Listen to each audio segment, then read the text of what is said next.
Hey, it's another great day. It's a Monday. What's up, everybody? Let's see how many people are tuning in right now. All right.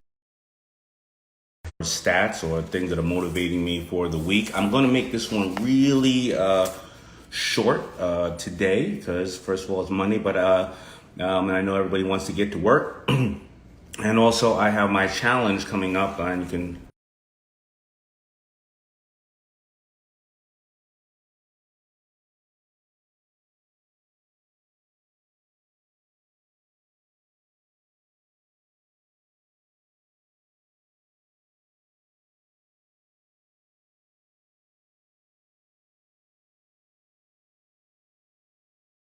a second for connection. Make sure everybody can hear me. Can everybody hear me? Can everybody got me? All right. What's up? All right. Cool. So, according to a report released by the census in May, e-commerce increased 14.8% from Q1 of 2019 to Q1 of 2020. So let's see. Q1. Let's think about that, all right? So Q1 of 19, Q1 of 2020, that means that what do we have? January, February, March would be Q1. And that means that COVID really didn't start affecting the increase on e-commerce until probably about, right, in March, early April. So a lot of people say, well, why did you jump from that point because of COVID? But no, that's Q1, right? January, February, March. Okay. April. All right. What does that mean to you? Right? I want to make sure everybody can see me. Everybody can see me. Am I having any connectivity issues? Everybody just give me a thumbs up if you can.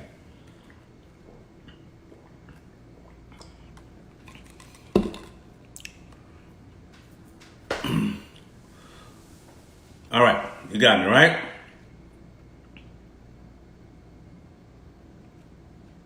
Okay. So there's a 14 or 15% increase in e-commerce. Think about where business is going. Now, a lot of people are going to say, well, Daymond, that's obvious, right? But it's not obvious. I've talked to people over the course of my career, and I was telling them the e-commerce is the way to do business. And I remember talking to the big stores, the J.C. Penney's, the Macy's of the world, and the Sears of the world, and they would say, well, it's only a small percentage, and that's a lot of people still shopping in the stores, and they didn't realize at the time that a lot of people were shopping in the stores due to the fact that they had a good credit card program. Of course, you know that you went to all those stores and they gave you 20% to sign up and various other things. And a lot of that was an older generation wanting to take advantage of the discounts and or the membership due to credit card, because JCPenney's was obviously aligned with financial institutions to give you a credit card, and then you can pay it off later. And you can purchase goods and pay it off later. And that made you more of a loyal customer in person, but it didn't necessarily mean that you weren't purchasing online. And a lot of people don't believe that online is going to either stay here, believe it or not, and they can't benefit off of it. But if you think about the data, how many times do you purchase online or people around you purchase online? Now, that's 15% from Q1 of 2019 to Q1 of 2020. Think about it now after COVID and how you want to sit there and buy things. And you know what I always say, the only thing that you can save people or sell people is time. By the time that a colleague of mine or somebody would go get in the car and drive to some place and find a parking spot and go in and risk themselves and the other workers in the store from the COVID situation, I could bought every single thing that I wanted online before they got out of the driveway.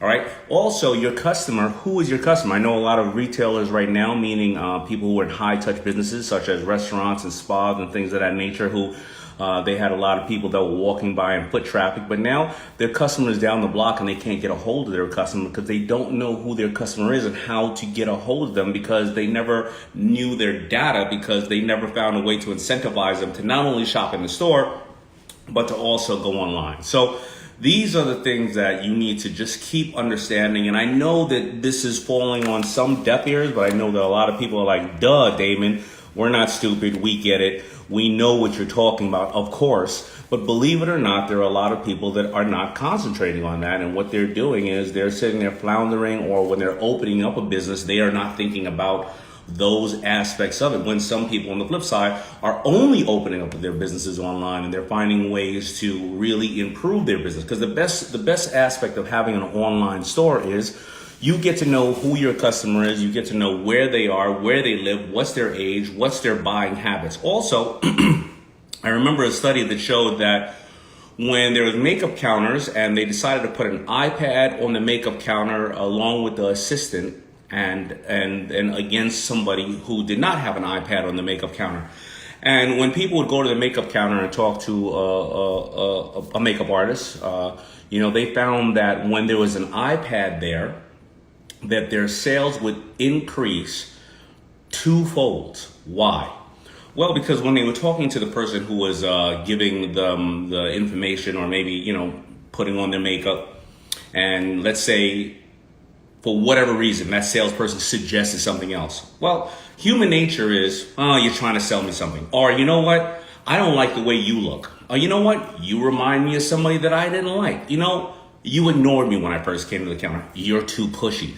And so what happened is they found that when somebody would go to the iPad, when the salesperson would say, I really don't know much about that stuff, but in the iPad right there shows you the things that work best for you. The same way that when you go on, you buy something on Amazon, you see other frequently bought things, or you buy a song on Apple Music, it says songs like this. Well, what happened was they would program the iPad to say, well, if you purchase this makeup, or this is your color skin, or this was the eyeshadow you use, this would naturally work for you. And the people somehow had more trust in the iPad and the computer than they had with the salesperson, because they took the human aspect out of it. That iPad is still programmed by a human being, right? But that person, for some reason or another, didn't feel like they were being sold something. It's really fascinating information. So a lot of times you need to know that if you have an e-commerce component to your business, no matter what your business is, you're able to get more information. You're also able to upsell a current customer. Remember, there is only 3 ways to ever deal with a customer. I'm going to keep saying it. Upsell a current one, make one buy more frequently, or acquire a new one. And that is the only 3 ways that you will ever deal with a customer. So really start to understand about your online presence and how to increase your online presence and get the data from it. All right, so you know what I'm going to do? I'm going to keep this short. As I said, I got this challenge.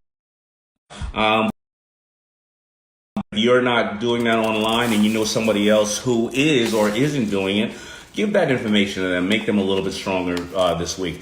I'm going to bring on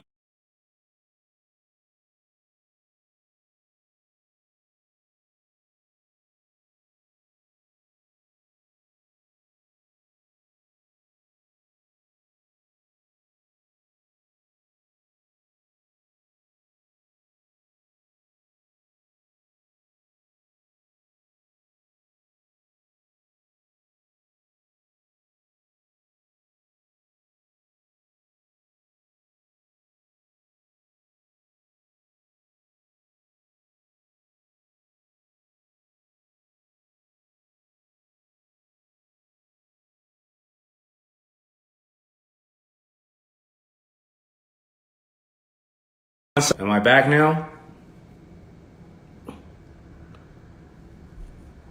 Am I back? I took the Wi-Fi off. Let's see. Am I back? Can you hear me?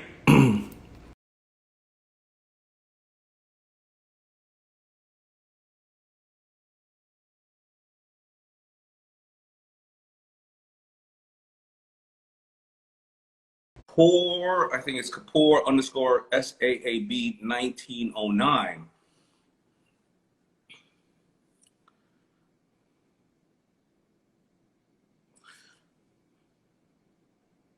Alicia, I'm excited for the challenge too. All right, let's see. I'm waiting on Kapoor.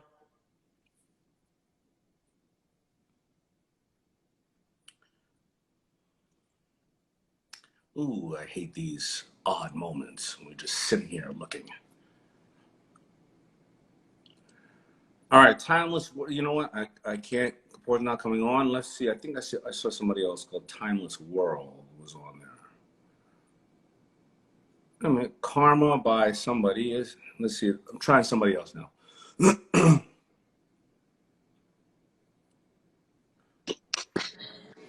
Hi. How are you? I'm actually at work. You have reached the attendant. I really didn't think you would pick up. All right. How you doing? I'm good. I'm good. Are you at work? Thank you.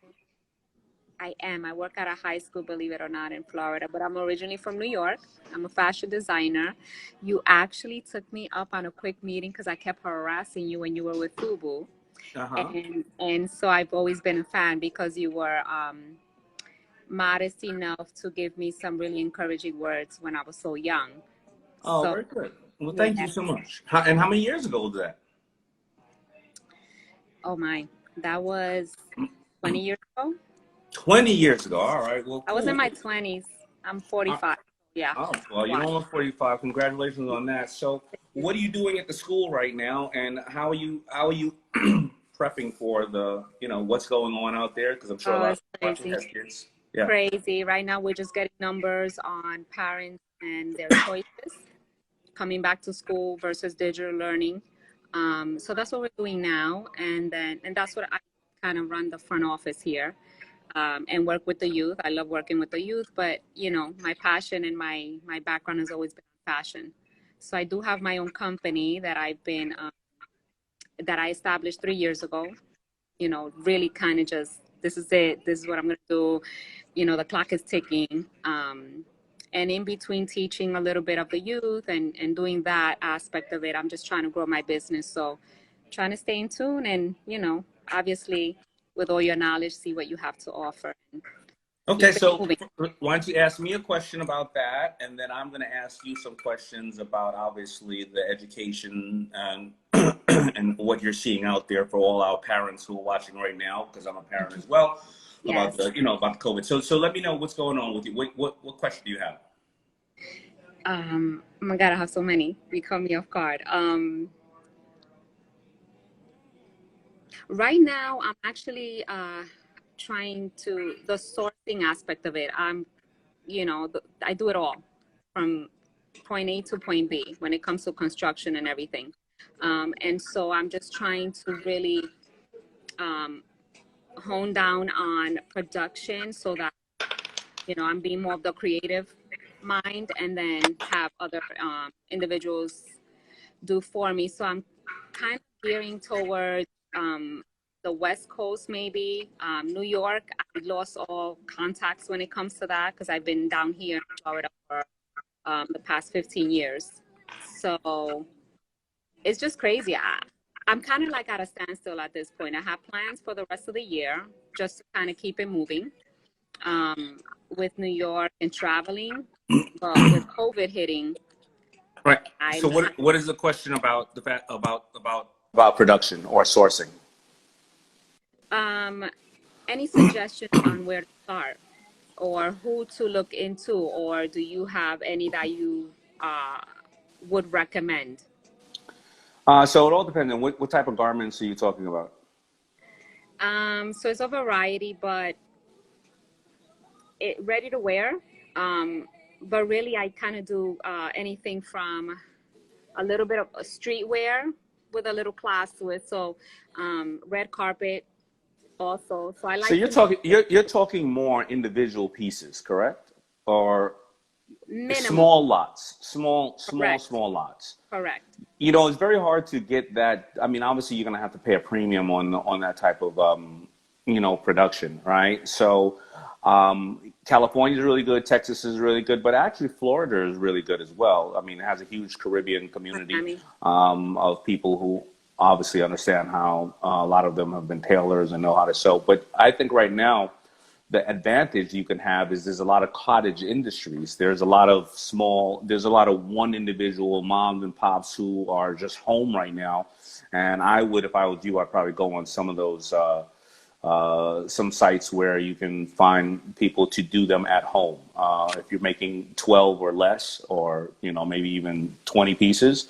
You Right. can also do cottage industry where you can find certain people who are going to cut the pieces, and then you take Correct. them over to one other place and get them to assemble them. But I would do cottage industry. There are a lot of people right now looking for work, and that's the best way to do it.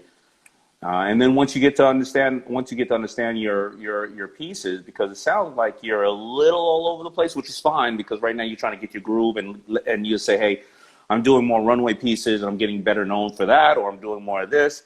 But once you get your groove, then you can understand, as we hopefully get out of this thing, that you can start to say, okay, I know that now I can move 50 pieces a week or 50 pieces a month, and you can start negotiating better prices and or getting better work done. That's the best way to do it. Sounds good.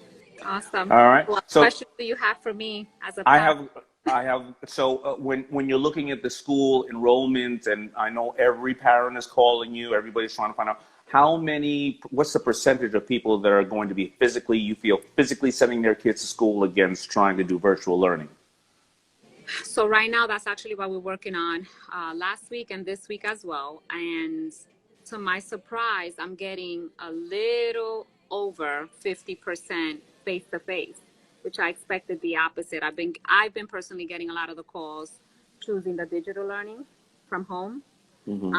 But because we're giving the option to switch back within the school year, once they start feeling a little more secure with having the students come in or stay home, they're kind of choosing to have them try. But that is simply because we're a specialized school. This is an arts school. So Okay. you have to audition, you have to be accepted to attend. So for that, I think it's more with this specific school because of the arts, and they want them to be hands-on. Obviously, chorus or if they're in band or visual arts, it's more hands-on.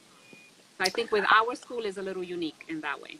Yeah, so I get it. So your school is specialized, and it's obviously a privilege or an honor to be able to attend the school, and they want to get the most out of it. But on the flip side, do you find that a lot of the times, or what's the portion of people who are saying, unfortunately, I don't have anybody to watch my kids during the day. I Right. have to go to work, and I don't want my kid running around in the streets getting in trouble. So I'm going to, against my better judgment, I'm going to make sure that my kid has to go to school, even if they may bring home potentially Right. something that may endanger myself or my parents or whoever.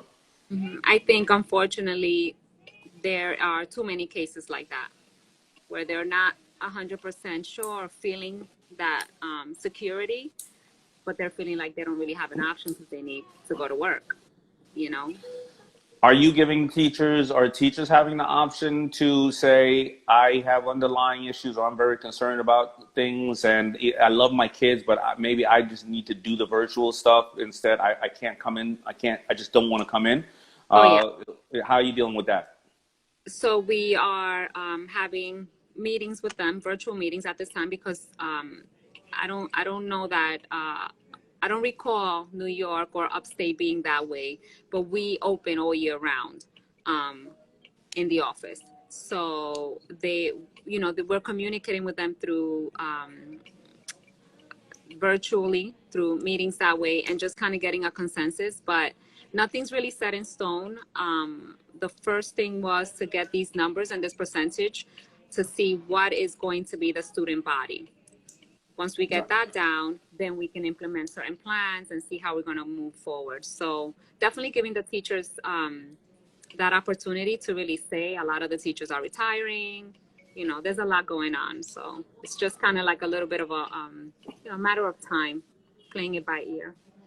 Okay. All right. Well, thank you. Thank you for educating my family, and thank you for what you're doing, especially in the education space. I think that the most underappreciated commodity in this country are veterans and teachers. So I really do appreciate what you're doing, and thank you. Thank you. I appreciate you. Always All right. have. All Stay right. in Thank you so touch. much. All Thanks. right.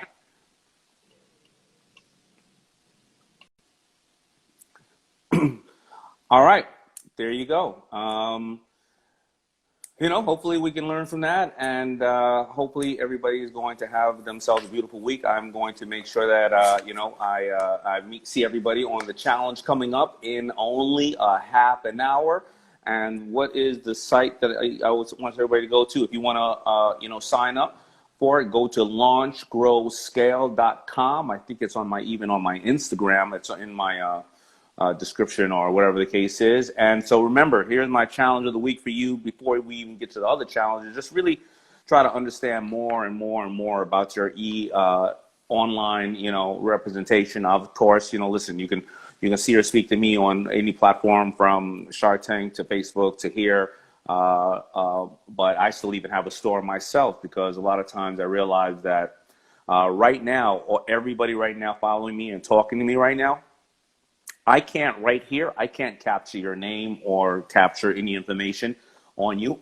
I definitely would not want you all to plug it in right there so that you get some people that maybe you don't desire hitting you up. But how do I capture that so that I could communicate with you through my newsletters or through anything else? Is because you go to daymondjohn.com, and you can always email me at daymond@daymondjohn.com. And that's how I'm able to stay closer with my audience. And who are we talking to the other day that said, listen, you need to even start getting phone numbers, because then you can hit people directly on their devices if they request you to do so. So the more information that you get on your customer, the more you can provide and service them, as well as the more that they can complain about the stuff that you aren't doing right. Because remember, that's still an investment. And the best way to improve your product is to listen to the critical ways that people are breaking down what services you're not providing. Don't get mad at them. That's still an investment, because guess what? They don't have to tell you anything. They just go about their business and never tell you something. So good feedback, good or bad, is helpful to you as long as you're willing to address it. All right, everybody. So make sure you go out there and you put all your stuff out there, and you talk to people about, getting their information and over providing for them. And I'll see you all a little bit in another half an hour on the challenge. And I will see you tomorrow when let me see, who am I interviewing tomorrow on my Power Shift Your Week? I'm bringing on Alfred Edmond Jr. He's absolutely a massive motivational speaker. And I'm going to bring on somebody else as well. All right, everybody. If you want another awesome video in our Black Excellence series, check out the video right there next to me. I think you'll enjoy it. Continue to believe, and I'll see you there.